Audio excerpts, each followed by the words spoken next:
যাদের রবি খারাপ, জ্যোতিষকে হাত দেখিয়েছেন, বলছে রবি খারাপ, আপনারা নিজেরা অনুভব করতে পারছেন যে হ্যাঁ, রবির খারাপ আছে বলে আমার এই রকম কাজগুলো হচ্ছে, হওয়া কাজ হচ্ছে না, বাধা হয়ে যাচ্ছে, সব দিক দিয়ে বাধা, অর্থনৈতিক দিক দিয়ে কোনো আয় উন্নতি হচ্ছে না, শরীরের ক্ষেত্রে শরীর খারাপ হচ্ছে।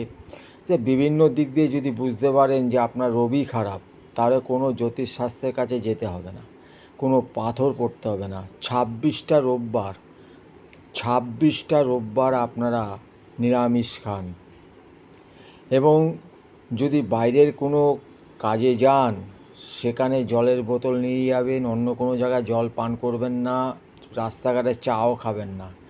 26টা রোববার এই কাজটা করুন। আর করবেন, আপনি একটা লাল তামার আংটি হাতে ধারণ করবেন, আর করবেন লাল তামার গ্লাসে জল নিয়ে সকালবেলা স্নান করে উঠে পূর্ব দিকে তাকিয়ে সূর্যদেবকে জল অর্পণ করুন।